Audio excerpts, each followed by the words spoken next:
But Enchantress, does he play Enchantress just to wreck the lane? I've seen him play Clock, but I really hope they don't. I don't want them to play Clock. A couple of Clock games and a couple of Doom games as well. But we're getting into the back end of what he's played in Alpha. I mean, who knows? He plays a lot on lands. Wouldn't mind Doom.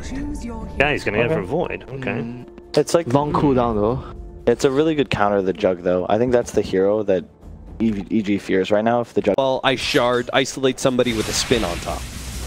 And that's why it's going to come down to positioning. Yeah. So this lane is definitely good. Oh, and Misery may have already been caught out, but they're just going to turn and kill Fade. So that's going to be your first blood. Sylar is going to try and at least get a counter kill. That's going to be on Misery. But now he's in trouble. Crit looking to be able to try and find the vision to be able to finish him off. Sylar the trades. He's away. He doesn't find him. Sylar barely gets out. DDC is going to go for the kill on Crit. They manage to block him in. All right. May have gotten first blood, but it's VGJ Thunder who managed to get the first 2 kills. That would be like they want to give the Luna some recovery time eventually, right? It's the levels really. The snowball in, they're going to be able to get the spin onto Arteezy, then throw the sleep out into the Ancient Apparition as well. Telekinesis down, Arteezy's trying to make his way through the trees, but being blocked in by VGJ Thunder, so he will die here. Tried to go for a tree block, not going to happen. Now Crit going to be caught as well, actually. Ice Shards, TP out, it's going to be close. Not close enough. Crit ends up going down.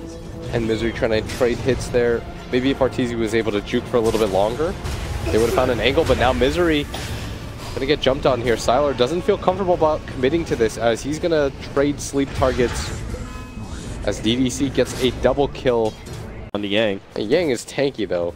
He's got a Vanguard. That is 4 levels of time lock. He's got to be a little bit careful about that and at least respect that the damage. Smoke up. Early rotation from Sylar. Gonna find the kill onto Fear here. As long as they get the Omni Slash out and it stays on a Fear, which it does, they'll get the kill without Freeze dying. Dropped a little low, but he gets away. Oh, at bottom, they're gonna go for it. All right, Chronosphere up, and that is kill on the Underlord. With the help of Misery, it's just enough. On the trees, right-clicking tower. Okay. And he was not punished for that at all. And Fear also gonna grab the mid tower with the help of Sumail, as Freeze now going to rotate in. He should stop all of these shenanigans. Okay, but they got to get this kill fast because there is going to be a Sumail Chrono coming in soon. They are going to be able to get this kill onto the top. Sylar is going to be able to run down Arteezy. There's the Void Chronosphere with Fear here as well. So they're going to be able to pick up both these kills and slow down Sylar. He goes for the TP out, gets bashed immediately. Omni Slash on the way. Sylar. That's not going to do damn thing. Yang, get out of there. He is next on the chopping block, and you say get out of here. I'm not sure how the hell he's going to do that. He used Dark Rift, he used TP. He's dead. So's the tower. So's everything. They just rotated in S5, but they did it 1 by 1. Sylar, good farm now. Okay. You have to allow that. I like the double Helmet Dawn, by the way. Gonna tank some hits from the Omni Slash. Makes it hard for DDC to get his ult off. But they're gonna smoke, go for a play. They're going to run into Luna here. This would be a perfect setup. If they can actually get this quick kill, manage to get him knocked up in the air with the Walrus Punch, they should be able to finish him off. Now, Sumail goes for the back line. Managed to get the Chronosphere, but not enough, nearly enough to be able to finish off anybody here. They've already taken out the Rubik. Now, managed to get it to the high ground, but Arteezy, managed to get him with the Snowball pickup onto Freeze. That means with the Razor, they might be able to get the kill, but the TP out is going to be good enough. So Arteezy does manage to survive, even if his Aegis. And it all comes down to the pace that's set early by Evil Geniuses and the fact that they're the ones taking some of these towers. All their tier 1s, well, except for the safe lane one, the important ones remain. And so it's hard to invade if you're VGJ Thunder. They are going to be able to get the Ice Shard block. Crit, knocked out by the Walrus Punch, and kill. That's pretty okay kill for them. That big. Pretty decent amount of farm as Fade pushing forward. If they get the Malice into the Ice Shard, locked in. Now Fear gonna be caught by Beam's Grip as well. Omni Slash. All right, just throw everything at him. They need to just find pickoffs and immediately transition into towers. Right, you got to get some of these lanes pushed out. You see what EG's doing right now? They're pressing up, trying to control the Roshan area. They do get any sort of pick off or team fight. It'll lead straight into Roshan. They spotted DDC. They are going to be able to grab him with telekinesis. Pit of Malice is out there. They are going to be able to get the Chronosphere into the back line, catching Yang. Ice Blast on top of him with the Eclipse. they're going to be able to take 2 here pretty easily. Evil Geniuses are still maybe getting into a nasty fight though with Fear. He's going to be the first one down from the Omni Slash. They took a little bit of damage. Pick him up with a snowball. They've caught Misery as well. So 2 for 2 trade-off with a buyback out from Yang. Underlord kills, right? Yeah, they're doing the same thing that VGJ is. They're overcommitting for these targets. But theirs is... That was an awkward move. No Eclipse for 20 seconds, so VGJ Thunder, this could actually be a decent fight if they can get on top of him. Now, Sumail, managed to get a Chronosphere, only up to the Razor who got off his VKB anyway. Fade's going to try and stall up as much as possible. Sumail making sure he can't actually get away with Sylar already dead. Or managed to get a kill on Fear, sorry.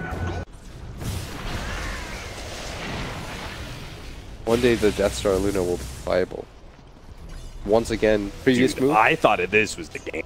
With the Void Aghanim Scepter. Oh, alright. So Sumail's the man to watch. Yang, he's just going to position himself forward here. Try and make himself a target as best as possible. But Sumail found the opening in the backline. Needs to get the 2. Fade. Both supports are already going to be down with the BKB pot. Now Sylar's just going to go straight for the Luna. See if he can actually get a good position here for the Omni Slash. Doesn't quite get him, but a toss buyback. And to control up the Luna. Now they throw down the Omni Slash, and that's certainly going to be enough damage. And the buybacks, that might just force a Roshan again from VGJ. It is up. The question now is, if you're RTZ, do you buy back here? The positioning this time around. They've got the mid wave constantly moved in. Positioning to go again. Jump forward from Freeze. Managed to get the Scythe of Ice onto the Ancient Apparition. Going to be locked in by the Chronosphere. Now DDC managed to get in the back line. Grabbing onto the Faceless Void. RTZ is just going to try and lay that damage into Freeze, but he pops the VKB, gets out with the Glimmer Cape. Sylar jumping in, thinking about this one with the Eclipse going down, but there is going to be Sylar challenging him with the Scythe of Ice. No, a counter Fiend's Grip thrown out by Crit. RTZ, he may end up falling down here, but he's fighting through all of this. He managed to take down the Underlord as well. Taking down bit by bit. The Spirit Vessel's not going to beat up, but Fade leaks in another one, and finally they do manage to bring him down. Sylar, he lost his Aegis, but double buybacks coming up both Freeze and Yang. They're going to go for it. They're going to go for the high ground push here. See if they can force something out with a nice blocking with the Ice Shards. They managed to caught Fear. He goes for the Force Staff away from all this one, but Freeze going to try and chase him down with the Snowball. They will be able to get that one. He does not have buyback, even if Artur does. This buyback, they really want to get racks out of this minimum. Both cores came back for this. VGJ so far have shown that they are willing to use the aggressive buybacks in both games. The heads. Oh, they went for the Scythe of Ice with the Chronosphere. They come back out with the Omni Slash. They need to be able to blow apart easy now underneath the Seer Force, but there goes the Chronosphere. Landed down, but once it's faded, they're going to be able to go for the Luna kill anyway. It looks like he's just going to take out from the Scythe of Ice as well as the Underlord Firestorm. Sumail could not save his carry. Now has to go back to the fountain. Almost dies again from that Spirit Vessel, which is having so much value. He's dead for 2 minutes, and now it's going to be Crit falling as well. Double buybacks out, but these are the last of the buybacks, and VGJ Thunder are in full control of this best of one and of Evil Genius's base. Sumail throwing down the buyback, tries to pop the BKB, and fighting Fade, a support. Well, at least Ruby's going to be able to pick that one up. DDC's quite low as well. Crit stealing everything he can. Managed to get Omni Slash steal. That could be big, especially with the Blink Dagger that he has. Ice Blast is going to fail to hit Sylar, so he will be able to back up. They're going to fear. It's all going to come down to this jump in from Sumail. Where does it land? Yang positioning himself forward, breaks the smoke. Evil Geniuses do not want to go into that high ground having no vision. Yeah, you're going to play around your vision. And RTZ going to find the illusion route. Yang. Dual Scepter throws him up in the air, really wants to be able to pick up. Okay, they go for this Chronosphere, already down with the Fiend's Grip onto Sumail, pops the BKB, and they got the Amethyst onto Fade. Now they're going to throw down the Eclipse, but most of this damage is going to be tanked up. Freeze with the BKB, stolen Crit from the Fiend's Grip, managed to bring him down, but Sylar is trying to go for RTZ. He just can't lay into him, so they managed to go for the Dark Grip. They need to get out of here. They're going for the target on Yang. Dual Scepter and make sure he survives and gets back to the base. Fear died, but the Razor is down for a minute and a half. For RTZ, this would be massive. They've got the Sigil, scouting things out, staying inside the pit, making sure, hasn't seen anybody in a while, but the long wraparound from Evil Geniuses. Is VGJ Thunder going to be able to read this? Is Yang going to be in a position once again to be able to block this? They've got the ward down. Sumail jumps forward, he spotted him. Managed to get Sylar, and that's going to be a huge kill. They can actually get it. It looks like they should. They've already blown him up with the Dark Grip. They're going to try and get out a full retreat, but it's only going to be able to save 2 of them. Bane and Juggernaut, both down. 90 seconds and almost 2 minutes, respectively. And a DD for RTZ. Go 70 seconds on the timer for Jug. He's, in fact, going to go for the Boots of Travel. It's now their turn to try to end this game.